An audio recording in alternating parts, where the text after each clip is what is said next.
RT1, bonsoir, le journal et les titres. Ce jeudi, le président de la République Alassane Ouattara a reçu la présidente directrice générale de France Média Monde, Marie-Christine Saragosse, présente à Abidjan dans le cadre de la 10e édition de la bourse Ghislaine Dupont et Claude Verlan. Elle a salué l'engagement du chef de l'État à défendre la liberté et le professionnalisme de la presse. Le 4e pont d'Abidjan reliant la commune de Yopougon à celle du plateau, bientôt ouverte à la circulation, c'est le Premier ministre Robert Begré-Mombé qui l'a annoncé. Au terme d'une visite sur le chantier, l'ouvrage en construction depuis 2018 connaît un taux d'avancement physique de 92% à ce jour. Le chef du gouvernement se dit satisfait. Vous allez l'entendre. Et puis la Russie a révoqué ce jeudi sa ratification du traité d'interdiction complète des essais nucléaires en vertu d'une loi promulguée par Vladimir Poutine sur fond de conflit en Ukraine et de crise avec les Occidentaux. Un grand pas dans le mauvais sens, a dit le chef de la diplomatie américaine, Anthony Blinken. Bienvenue à vous tous. Le président de la République Alassane Ouattara a reçu la présidente directrice générale de France Média Monde, Marie-Christine Saragosse, présidente à Abidjan, dans le cadre de la 10e édition de la bourse Ghislaine Dupont et Claude Verlan.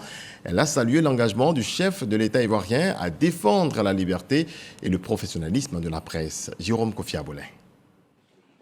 Présidente directrice générale de France Média Monde, Marie-Christine Saragosse, en déplacement sur le sol ivoirien, s'est rendue ce jeudi au palais présidentiel de la République de Côte d'Ivoire. Elle a eu pour hôte le président de la République, son Excellence Alassane Ouattara. Le plaisir d'accueillir à la présidence Madame Marie-Christine Saragosse, qui est PDG de France Média Monde, vous voyez, hein? Donc, qui gère RFI et France 24. Je voudrais dire à quel point nous estimons que ces médias font un travail de couverture totale de l'évolution et de la situation en Afrique et dans le monde, et les encourager à poursuivre. Nous savons qu'il y a des interruptions dans un certain nombre de pays voisins. Nous allons nous engager à faire en sorte que les choses évoluent dans ces différents pays, parce que c'est important, l'information des populations. Donc, Madame, bonne arrivée et bon séjour en Côte d'Ivoire. Pour Marie-Christine Saragosse, cette rencontre avec le président de la République de Côte d'Ivoire, qui coïncide avec le 10e anniversaire de l'assassinat des journalistes français Ghislaine Dupont et Claude Verlan, constitue un grand honneur. On est très touchés de son accueil, qu'on tenait à venir à Abidjan pour le 10e anniversaire, ce triste anniversaire de l'assassinat de Ghislaine Dupont et Claude Verlan, à l'occasion de la remise de la 10e bourse qui porte leur nom et qui permet de transmettre le flambeau vers les générations futures. On tenait à être ici parce que la première personne, le premier chef d'État qui m'a appelé le 2 novembre 2013, le jour de l'assassinat, c'était le président Alassane Ouattara. Et je venais de le quitter parce qu'il avait tenu à décorer Jean Hélène à titre posthume à l'occasion des 10 ans de sa mort aussi. Et donc on était dans un contact douloureux. Et son engagement pour défendre la liberté des médias, leur professionnalisme, ça m'a frappé dès ce moment-là. Et je voulais que pour ce 10e anniversaire, on soit ici. Et bien sûr, il nous a reçus parce qu'il l'a dit lui-même à quel point les médias indépendants, professionnels, experts, vérifiés, c'est le rempart contre toutes les manipulations. La présidente directrice générale de France Média Monde, Marie-Christine Saragosse, a en outre exprimé sa joie d'avoir été reçue ce jour par le chef de l'État ivoirien qui n'a de cesse d'apporter son soutien à la presse, tant sur le plan national qu'international. Je le disais à l'instant également, le 4e pont d'Abidjan reliant la commune de Yopougon à celle du plateau, bientôt ouverte à la circulation. C'est le Premier ministre Robert Begré-Mombé qui l'a annoncé au terme d'une visite sur le chantier. L'ouvrage en construction depuis 2018 connaît un taux d'avancement physique de 92% à ce jour. Le chef de gouvernement se dit donc satisfait. Mama Traoré. Un autre pont au-dessus de la lagune Ébrié, le 4e dont se dote la ville d'Abidjan, Il va relier la commune de Yopougon à celle du Plateau en passant par celle d'Adjamé et d'Atekoubé sur une distance totale de 7,2 km.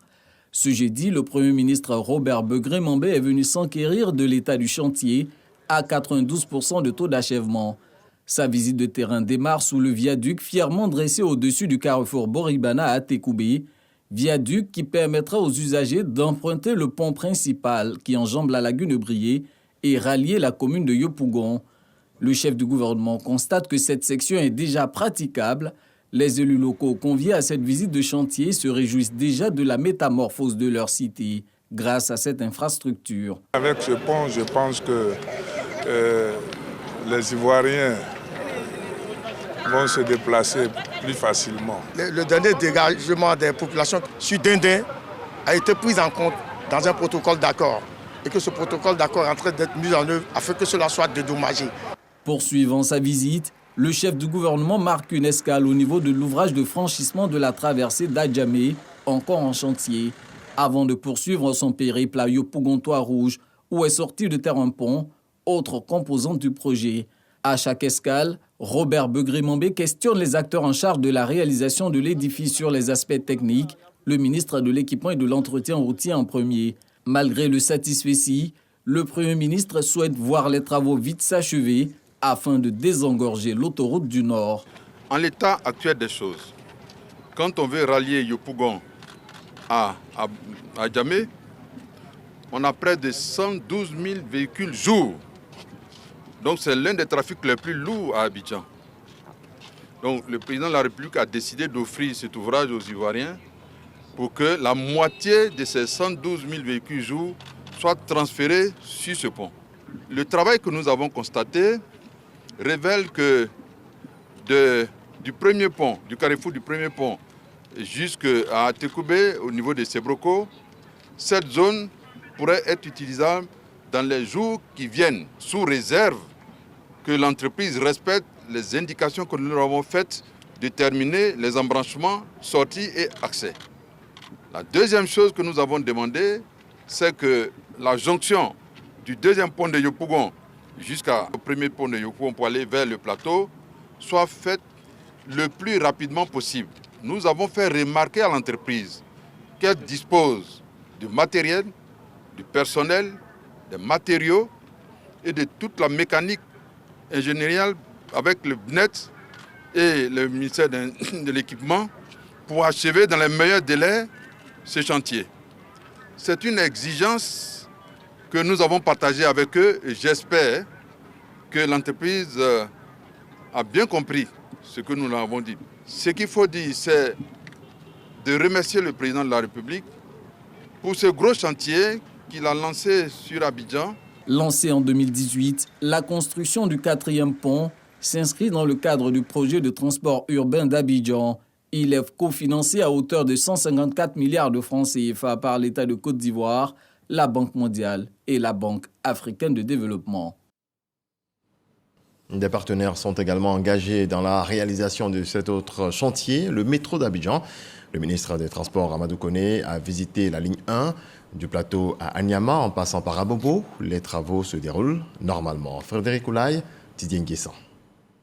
Gaz Sitaraï du plateau. Sur ce chantier de la ligne 1 du métro d'Abidjan, des ouvriers sont à la tâche en vue de respecter les délais des travaux. Des travaux exécutés par la Société ivoirienne de construction du métro d'Abidjan, SICMA, un consortium d'entreprises. Ce projet important dans le trafic du district d'Abidjan permettra de fluidifier la circulation et de réduire le temps des trajets entre les communes d'Anyama, Trècheville, Plateau et Abobo. Ce matin, le ministre des Transports effectue une visite de terrain. Les indices concernant l'exécution des travaux préparatoires sont édifiants selon Amadou Koné. Il était important pour moi de venir voir en termes de travaux préparatoires qu'est-ce qui est fait. Je suis très heureux de voir qu'en ce qui concerne le déplacement de réseau, c'est quasiment achevé. On a encore 2 sujets qui sont en train d'être traités dans la partie sud, notamment ce qui concerne donc la fibre optique marine et puis le réseau d'assainissement avec l'ADN 1800 qui sont en train d'être traités. Sur la partie nord, les choses avancent très bien en termes de terrassement.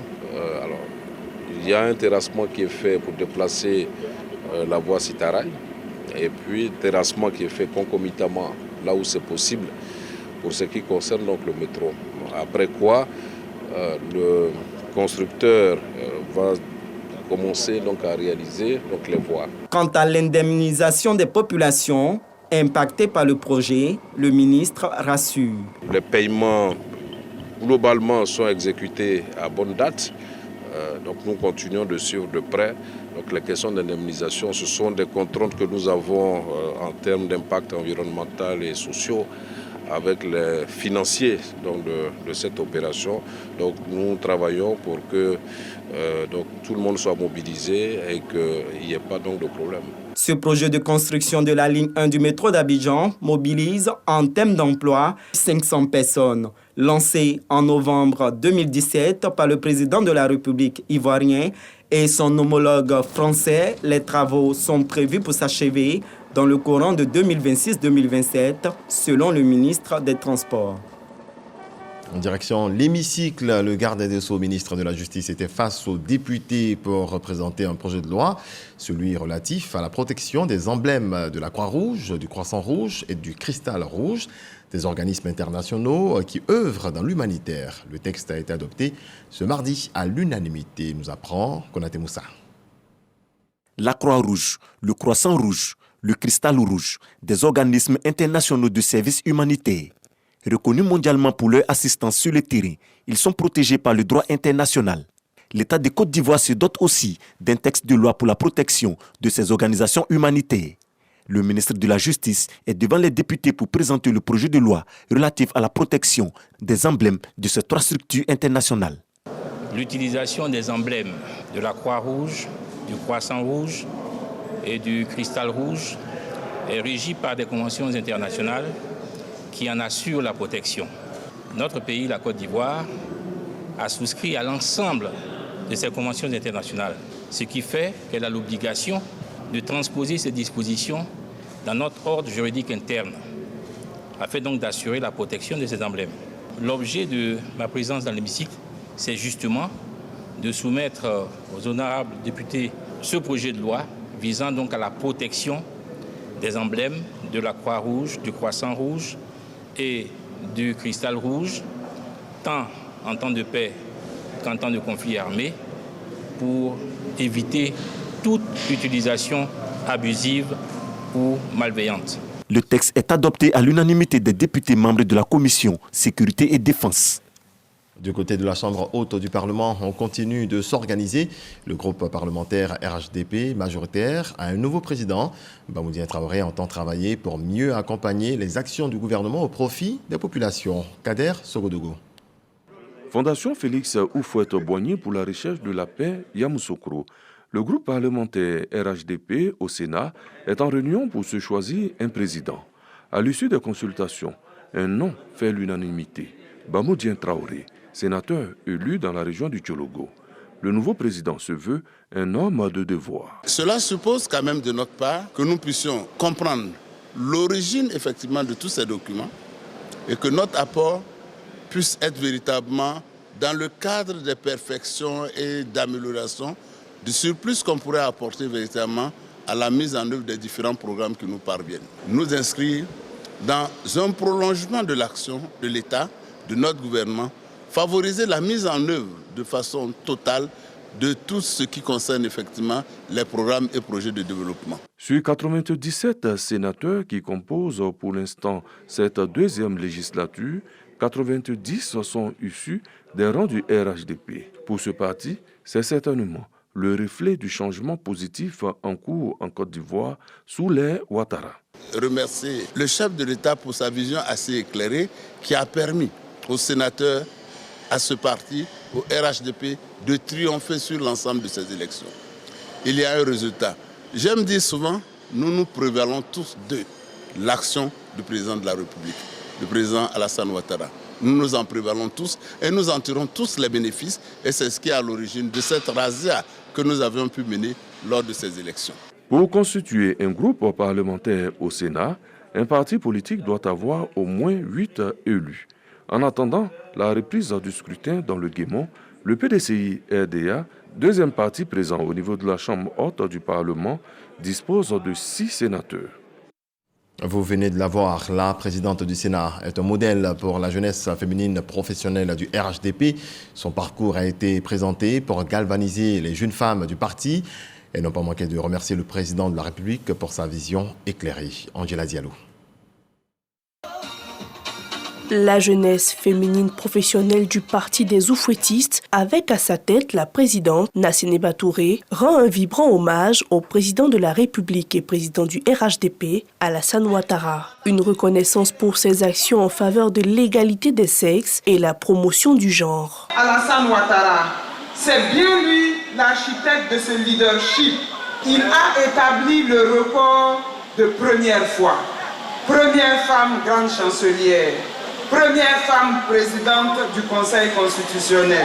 Première femme générale d'armée. Aujourd'hui, première femme présidente de Sénat. Parmi les actions fortes du chef de l'État, la nomination de plusieurs femmes à des postes de responsabilité auparavant réservés aux hommes. Parmi ces femmes figure Kandia Camara, ancienne ministre d'État, ministre des Affaires étrangères, de l'intégration africaine et de la diaspora, aujourd'hui présidente du Sénat. En 63 ans d'histoire, c'est la première fois qu'une femme arrive à de si hautes responsabilités. Nous ne pouvons que remercier et rendre hommage à son Excellence, M. le Président de la République, pour l'honneur qu'il a fait au cadre du RHDP. En retour, Kandia Camara a remercié le président Alassane Ouattara pour sa confiance placée en elle et a lancé un message fort à la jeunesse du parti. L'hommage d'aujourd'hui, c'est un hommage au président Alassane Ouattara. Chères sœurs, chères filles, continuez d'être toujours dynamiques, travailleuses, battantes, mais tout cela dans la discipline, dans la loyauté, dans la fidélité. Kandia Camara occupe depuis le 12 octobre 2023 la présidence de la Chambre haute du Parlement. Dans les prochaines semaines, se tiendra une cérémonie d'hommage au président de la République Alassane Ouattara, champion Iforchi. Et le chef de l'État qui a également fait confiance à cette autre femme, la ministre de la Cohésion nationale, de la solidarité et de la lutte contre la pauvreté, Miss Belmondo Dogo, qui a rencontré les guides religieux. Échange avec le cardinal Jean-Pierre Coutois et le président du COSIM, Cheikh Aïma Ousmane Diakité. Michel Mambo. La ministre de la Cohésion nationale, de la solidarité et de la lutte contre la pauvreté en visite au Conseil supérieur des imams, des mosquées et des affaires islamiques, COSIM. Échanges cordiaux entre la ministre Belmondo Dogo et le président du COSIM, Cheikh Aïma Ousmane Diakité. La nouvelle ministre de la Cohésion nationale sollicite la bénédiction des guides religieux et leur implication pour la réussite de sa mission. Une démarche saluée par l'hôte du jour. En tant que guide religieux, notre raison d'être, c'est de prier pour la paix. La paix en chacun de nous, avec lui-même. Et la paix avec notre environnement, notamment notre environnement social. Donc nous sommes pleinement engagés à ses côtés. Nos prières l'accompagneront, Inch'Allah, mais pas seulement nos prières. Et chaque fois que nous serons en mesure de l'accompagner, de l'appuyer. Le 26 octobre dernier, la ministre de la Cohésion nationale, de la solidarité et de la lutte contre la pauvreté rencontrait l'archevêque métropolitain d'Abidjan, Jean-Pierre Cardinal Coutois. Les premiers qui, pour moi, doivent porter la thématique de la cohésion nationale, nous avons d'abord les guides religieux. Ils sont au contact quotidien avec les populations. Le guide religieux est comme une aiguille qui doit recoudre le tissu social. Nous ne pouvons pas vivre dans une société sans qu'il y ait des frictions. Mais nous devons faire en sorte que ces frictions se règlent en famille. Et pour nous, l'église, la mosquée reste et demeure une famille. Les guides religieux étant des acteurs clés du processus vers l'unité nationale, Miss Belmondo Dogo entend s'appuyer sur leur contribution pour une Côte d'Ivoire davantage unie, solidaire et paisible. La paix est également leur raison d'être. Une journée leur est même dédiée. Le 24 octobre de chaque année, la Côte d'Ivoire célèbre la journée des Nations Unies. Une journée de rappel du rôle des Nations Unies dans la promotion de la paix. Abdoulaye Koné. C'est une rencontre d'échange qui vise à préparer le sommet du futur qui se tiendra l'année prochaine aux États-Unis. Pour atteindre ces objectifs, le système des Nations Unies, qui fait face à de nombreux défis, appelle à la réflexion pour la mise en œuvre de l'agenda 2030 qui semble difficile à tenir. Ces défis sont immenses. Ils appellent des solutions universelles et ne peuvent être relevés par des petits groupements d'États ou des coalitions de volontaires. Ce n'est que par des mesures toutes aussi étroitement liées les unes aux autres et dans le cadre d'un multilatéralisme revitalisé, composé d'institutions multilatérales véritablement universelles, que nous pourrons surmonter ces défis. Et pour faire face aux problèmes les plus graves de l'humanité, la Côte d'Ivoire, qui se veut une force de proposition, prépare déjà ses arguments. Avec la paix et la sécurité internationale, le développement durable qui y est corrélé doit constituer la trame des débats lors du prochain sommet du futur. À cet égard, des orientations concrètes sur l'accélération de la mise en œuvre des agendas 2030 des Nations Unies et 2063 de l'Union africaine, ainsi que celle de l'accord de Paris sur le climat, devraient permettre d'assurer la relance post-Covid et d'améliorer la vie quotidienne de nos populations. À cette fin, la réflexion devrait porter sur la question de la mobilisation des financements concessionnels à long terme, la restructuration de la dette pour la rendre soutenable, le financement en particulier de la lutte contre le réchauffement climatique avec l'opérationnalisation du fonds d'adaptation et celui des pertes et dommages. Lors du 75e anniversaire de l'organisation, le secrétaire général de l'ONU avait appelé des groupes de travail à œuvrer pour l'élaboration d'accords multilatéraux, l'objectif principal étant d'améliorer significativement la vie des populations et de maintenir la paix dans le monde. Une réunion inaugurale du Conseil consultatif des Nations Unies avec des entreprises pionnières du secteur privé et de la Confédération générale des entreprises de Côte d'Ivoire s'est tenue à Abidjan en vue de présenter le futur réseau du Pacte mondial pour les Nations Unies en Côte d'Ivoire et d'échanger sur son plan de travail 2023-2026. Les détails de Léon Brou. En signant cette lettre sous la bienveillance du coordonnateur résident des systèmes des Nations Unies, les deux entités prennent un engagement commun, mobiliser le secteur privé ivoirien par réseau de 50 entreprises pour son adhésion au Global Compact. Entendez, Pacte mondial des Nations Unies. C'est un ensemble de 10 principes dont l'adoption aide à l'atteinte des 17 objectifs du développement durable. Lorsque vous contribuez à la lutte contre la corruption, vous participez à au moins 4 ODD. Lorsque vous intégrez les normes de travail dans vos stratégies et vos opérations, vous participez à au moins 10 ODD. Lorsque vous intégrez les normes environnementales à votre stratégie, à vos opérations, vous contribuez à au moins 10 ODD. Nous comptons près de 3500 membres. Dans cette lettre d'engagement, là, nous allons essayer d'identifier les entreprises les plus engagées sur les questions de durabilité et les convaincre à adhérer au réseau. L'adhésion au Global Compact offre aux entreprises des formations et autres encadrements des systèmes des Nations Unies, également le privilège du partage d'expériences sur notamment les bonnes pratiques et règles d'amélioration des affaires, de quoi gagner en notoriété, en croissance et ou en pérennité, ainsi qu'en témoignent déjà celles des entreprises locales inscrites seulement dans la démarche d'adhésion au Global Compact. À travers les ODD, on a des standards universels qui m'ont permis de monter les fondations de ma structure, de créer ma stratégie, ma vision, ma gouvernance et de donner une meilleure communication à mes parties prenantes. Nous sommes déjà reconnus dans un groupe mondial qui nous permet aussi de démontrer notre aptitude justement à satisfaire non seulement les besoins de notre clientèle, mais aussi justement à standardiser nos méthodes de travail et puis à humaniser notre travail. Encore un an pour que naisse le premier réseau local du Pacte mondial des Nations Unies. Il compte 4000 organisations patronales, 62 réseaux et 18 000 entreprises dans le monde, dont 900 en Afrique. Des opérateurs économiques se sont imprégnés d'un nouveau mécanisme de décision anticipée en vue de faciliter les échanges en douane. C'est lors de la 21e session des rendez-vous des douanes, tribune d'échange tenue mardi dernier à la Chambre de commerce et d'industrie de Côte d'Ivoire. Lansine Bakayoko. Avec l'ouverture des marchés liés à la zone de libre-échange continentale, La coopération allemande renforce les capacités de l'administration douanière, notamment par la mise en œuvre d'outils de facilitation du commerce extérieur. L'une des réformes majeures est le mécanisme de décision anticipée. C'est une décision que l'administration des douanes va rendre à la demande de l'opérateur et qui va porter sur le traitement qui sera réservé à la marchandise à son arrivée.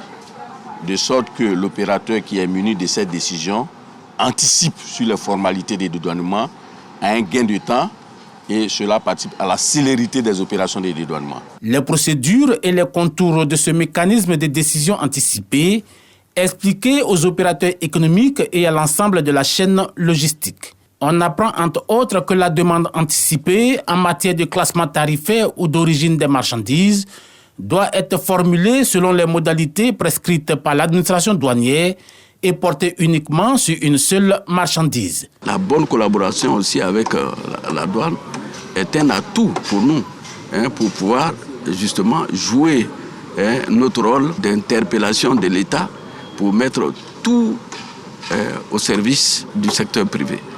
Parce que nous avons besoin de formation, d'information et de sensibilisation. Ces échanges entre les douanes ivoiriennes et le monde des affaires devrait contribuer à promouvoir les investissements privés. Soutenir les progrès et célébrer une décennie de changement, c'est tout le sens de la mobilisation à Abidjan des directions de plusieurs universités et centres de recherche 4 jours durant. Les experts du projet de centre d'excellence de l'enseignement supérieur africain pour l'impact sur le développement vont mener des discussions et faire des recommandations. Walter Amadou Ouattara a les détails. Ils sont issus de 53 centres de recherche et d'universités d'Afrique. Ces intellectuels de haut niveau sont à Abidjan pour discuter des meilleures pratiques en lien avec l'atteinte des objectifs du projet de centre d'excellence de l'enseignement supérieur africain pour l'impact sur le développement. Nous avons permis, bien entendu, à plusieurs étudiants d'atteindre même le niveau de doctorat. Après ce 10e anniversaire, c'est d'étendre nos actions au fin d'attirer beaucoup plus d'universités et promouvoir une intercoordination entre les universités ici en Afrique. La Banque mondiale et l'Agence française de développement AFD encouragent l'investissement dans le capital humain. Ces 4 jours seront donc une belle occasion de discuter de toutes les pistes pertinentes pour faire rayonner ces centres dans une durabilité, évidemment, et dans la sérénité. Je crois que c'est ce qui est aujourd'hui l'un des objectifs majeurs pour faire fonctionner et rayonner l'Afrique. Toutes les analyses qu'on fait, il est clair que 2/3 de toutes les richesses de tout un pays est fait par le capital humain. D'ici 2050, le continent africain représentera 35% de la population mondiale. Ça voudra dire que c'est ce continent qui devra donner le manpower. Adama Diawara, ministre de l'Enseignement supérieur et de la Recherche scientifique, représenté par son directeur de cabinet, met un point d'honneur sur la formation de qualité. Investir dans le capital humain est devenu un impératif stratégique pour notre pays.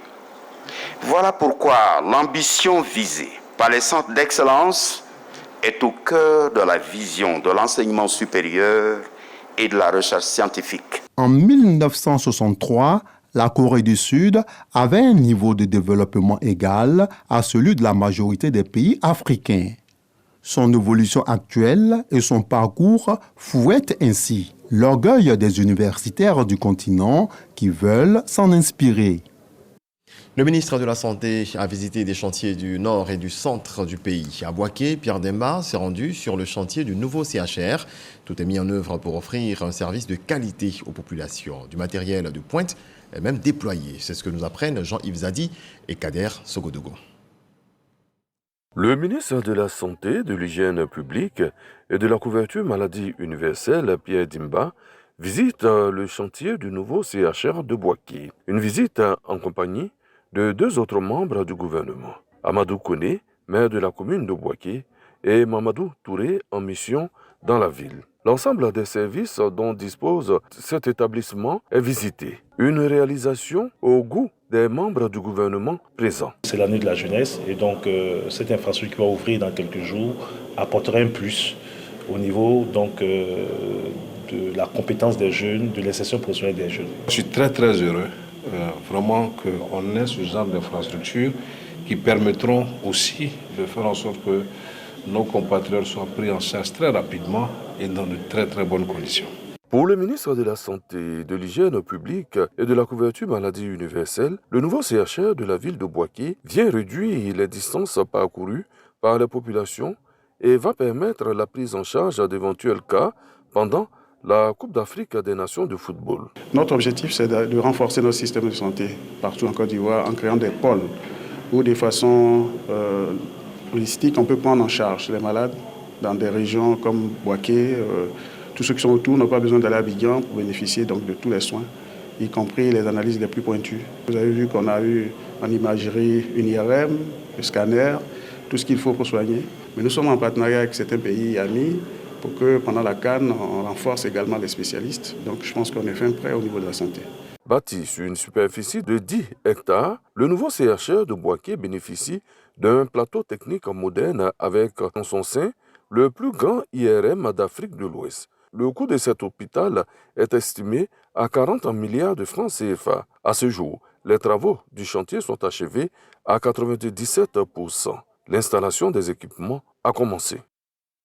Toujours en santé, cette fois en bref et en image. Après Octobre rose, place à Novembre bleu.